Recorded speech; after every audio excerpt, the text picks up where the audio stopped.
इतिहास जो भारतीय भवन से प्रकाशित है उसमें यह सारी चीज़ें चर्चा की गई है। और मैं आपको एक बात और बता दूं कि 643 ईस्वी में हर्ष कोंगोद तथा उड़ीसा को अपने अधीन कर कजंगल राजमहल गंगा के किनारे रुके थे और यहाँ पर उनकी अस्थायी राजधानी थी जिसको जय स्कंधावार कहा जाता है। इसका मतलब है कि यह जो है आपको उद्र जो है सो कहीं न कहीं उनकी जिस तरह से उड़ीसा जो है भारत का एक राज्य है, आपको हर्ष के काल में कहीं न कहीं उद्र जो क्षेत्र था या उद्र वंश था वह एक उनकी राज्य थी जिसको जय स्कंधावार कहा जाता है। तो इस ऐतिहासिक दृष्टिकोण से भी यह क्षेत्र बहुत ही उत्कृष्ट है। इसका दस्तावेज जो है सो बहुत पुराना है और बहुत ही गौरवान्वित करने वाला है। मैं आगे आपको बतला रहा हूं कि मनु स्मृति में भी मनु के 10वां श्लोक 43 संख्या और 44 में भी वर्णन है औद्र का, और उसमें आधुनिक उड़ीसा का पूरी उड़ीसा का क्षेत्र और पूर्वी उत्तरी क्षेत्र और उत्तर में जाजनगर तक यह क्षेत्र है। मनु स्मृति में भी आपको इसकी चर्चा है। मैं फिर आगे बढ़ रहा हूं। महाभारत में भी आपको बता रहे हैं, महाभारत की सभा में 2 घटनाक्रम में भी उद्र की चर्चा आई है। महाभारत की सभा में उद्र राजा का प्रवेश होता है। क्यों प्रवेश होता है? क्योंकि कौरव और पांडव के बीच में जो तनाव पैदा हो गया था उस तनाव को शांत करने के लिए उद्र राजा भी आते हैं उसमें। तो मैं उसको बता रहा हूं। पंचम वेद महाभारत सभा पर्व अध्याय 4 में यह आपको मेंशन किया गया है और खास करके श्लोक 24 में लिखा गया है कि जटासुरो मद्र काणाव राजा कुंती पुलिंदस की रात राजा तथा गविंगो शद पंडकेन पांडव ओड्र मैं बार बार कह रहा हूं, ओड्र राजो संघाघ्रकेण। इसमें साफ मतलब है, भावार्थ भी मैंने लिख दिया है। महाभारत की सभा में कौरव और पांडवों के न्याय के लिए महाराजा ओड्र, उड़ीसा नरेश जिसको हम लोग कहते हैं, कुंती, पुलिंद, किरात, बंग, अंग, पुंड्र, आंध्र आदि आदि नरेश जन सम्मिलित हुए। इन्हीं राजाओं ने न्याय किया था। तो यहाँ भी इस श्लोक में स्पष्ट रूप से चर्चा आती है कि उद्र राजा की चर्चा आती है जो उद्र क्षेत्र का है। उद्र ज्योग्राफिकली भौगोलिक रूप से उद्र क्षेत्र भी है, उद्र राजा भी है। चाहे उसका नाम उद्र कहीं चर्चा में आए या चाहे कहीं उद्र आए, लेकिन चीज एक ही है, इसको आप समझेंगे। और मैं आपको बतला रहा हूं, जब बात फाइनली जब लड़ाई की स्थिति हुई तो उद्र जो हैं, जो विवेकशील हैं, उद्र जो क्षेत्र के लोग हैं, न्यायोचित कार्य करते हैं, वीरोचित कार्य करते हैं, उन्होंने कौरव का साथ नहीं दिया, गलत का साथ नहीं दिए। इसलिए आज भी उस क्षेत्र के जो लोग होते हैं, उद्र क्षेत्र के लोग, वह बड़ा ही न्यायोचित और स्पष्टवादी होते हैं। वह झूठ फरेब में नहीं रहते हैं, वह शांत चित्त होते हैं, दत्त चित्त होते हैं। और वह आपको इससे आपको प्रमाणित होता है कि उद्र राजा पांडव की तरफ से लड़े हैं, मीन्स पांडव जो है न्याय के लिए लड़े हैं। इसलिए आप यह समझें कि आपका जो क्षेत्र है वह न्याय का क्षेत्र है। आप सभी न्यायोचित कार्य करने वाले हैं, वीरोचित कार्य करने वाले हैं, और स्वाभाविक है न्याय के साथ जो रहेगा उसको निश्चित ही यशस्वी, वर्चस्वी, मनस्वी और तपस्वी की उपाधि मिलेगी। मीन्स वीरता का ही नहीं, जीत का यशोगान आप लोगों के चलते ही होता है। तो यह जो है उन्होंने पांडवों के साथ दिया, कौरव के साथ नहीं दिया। तो यह भी प्रमाणित है। मैं महाभारत के 2 अंश के बारे में आपको बतलाया है। फिर मैं आपको आगे आता हूं, कालिका पुराण की चर्चा करता हूं। कालिका पुराण में 4 दिशाओं में 4 पीठों का उल्लेख किया गया है, जिसमें ओड्र नामक पीठ को प्रथम पीठ के रूप में ग्रहण किया गया है। और उसका श्लोक है, ओड्डाख्यम प्रथम पीठम, द्वितीयम जाल शैलकम, तृतीयम पूर्ण पीठम, तू काम रूपम चतुर्थकम, ओड्रपीठम पश्चिमी तथैवोड्रेश्वरी शिवाम, आपको कात्यायनीम जगन्नाथ मोड्रेशम च प्रपूज्येत।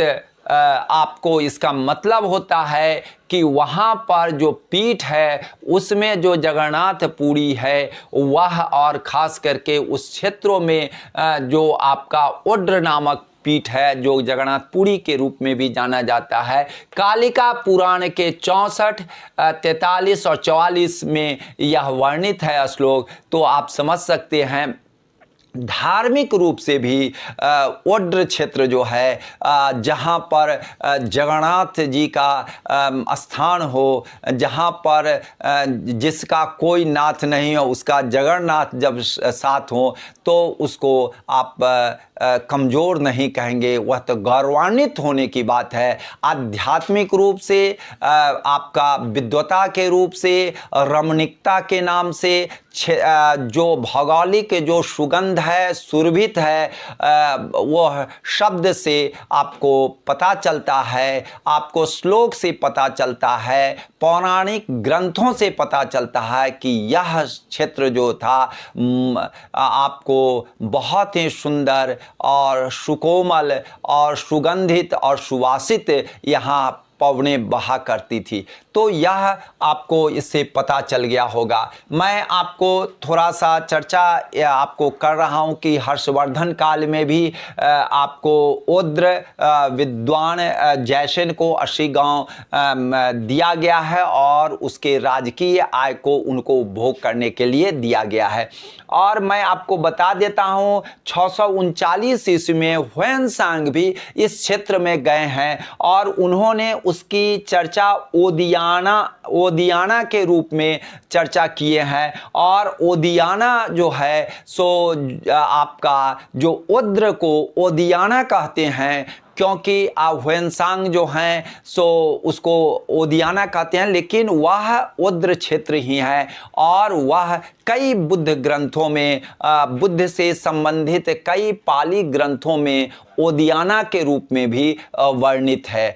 तो यह आपको बहुत बड़ी बात है। मैं विश्वकोश से भी आपको बता रहा हूँ। विश्वकोश के 3 खंड पृष्ठ 532 में ओड्र देशानाम राजा ओड्र अण मीन्स वह ओड्र देश का राजा ओड्र है, इसकी भी चर्चा विश्वकोश के 3 खंड पृष्ठ 532 में यह वर्णन है।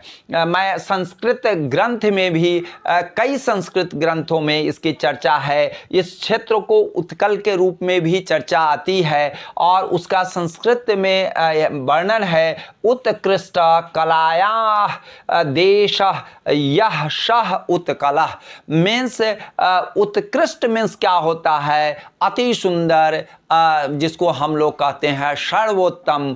तो यह और कलाया मीन्स क्या होता है, कला। तो उत्कृष्ट कला का जो क्षेत्र है वही तो उत्कल है। और हमारे आपको बता देते हैं कि राष्ट्रगान जो रविन्द्रनाथ टैगोर ने भी चर्चा किया है अपने राष्ट्रगान में कि उत्कल बंग आप जान ही रहे हैं, तो वह उत्कल की चर्चा वहाँ भी हो गया। मीन्स जिसकी चर्चा राष्ट्रगान में हो, जिसकी चर्चा वेद में हो, जिसकी चर्चा आपको मनु संहिता में हो, मनुस्मृति में हो, महाभारत में हो और आपको विश्वकोश और अन्य कालिका पुराण सभी में, चाहे धार्मिकता के रूप में देखा जाए, चाहे साहित्यिक रूप से देखा जाए, चाहे वह कला के रूप में देखा जाए, चाहे उसकी प्रकृति और भौगोलिक स्थिति के रूप में देखा जाए, वह तो सर्वोत्तम प्लेस है। वहाँ के लोग अच्छे हैं, इसका तो प्रमाण मिलता है।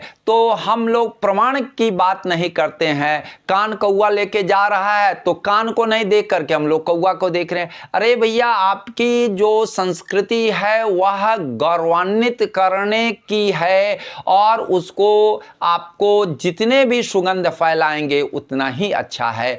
चलिए, मैं थोड़ा सा अंग्रेज़ी वाले लोगों को भी थोड़ा चर्चा कर दे रहा हूँ। बहुत सारे बच्चे अंग्रेज़ी जानते हैं, तो उस दृष्टिकोण से भी मैं बता दे रहा हूँ। The present name of Odisha has been derived from the name Odra और उद्रा और उद्रका। तो यह जो नाम है उद्रका और उद्रका, यह जो है उड़ीसा का यह प्राचीन नेम है, और उसी से यह निकला हुआ है उड़ीसा।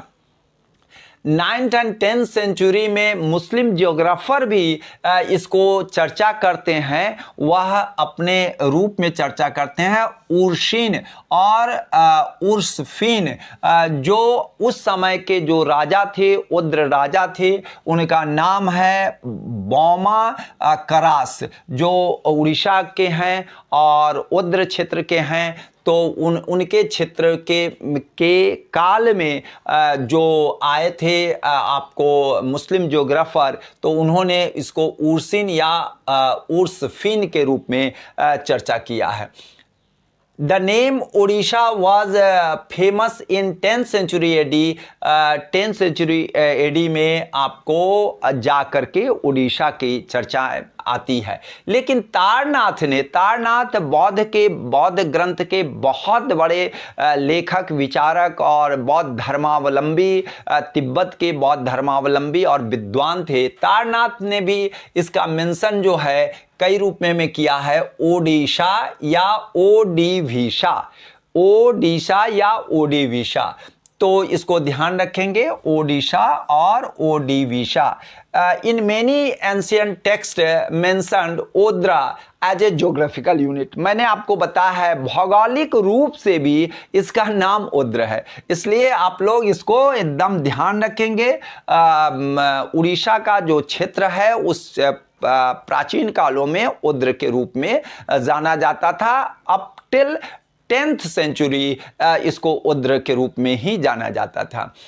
भागवत पुराण में भी इसका मेंशन है। कितनी बढ़िया चीज़ें आपको मैं बतलाने जा रहा हूँ। Bhagavata Purana mention Odra among the 6 son of Dirghatamas by queen Sudeshna. आप जाने रहे हैं दीर्घतमस जो थे आपको वेदकालीन ऋषि नहीं, महर्षि थे। और दीर्घतमस की जो पत्नी थी, रानी थी सुदेशना, उससे 6 पुत्र उत्पन्न हुए थे, जिसमें से एक थे उद्र। साफ मेंशन है उद्र जो आपको भागवत पुराण में। तो आपको कितनी गौरवान्वित संस्कृति है यह क्षेत्र।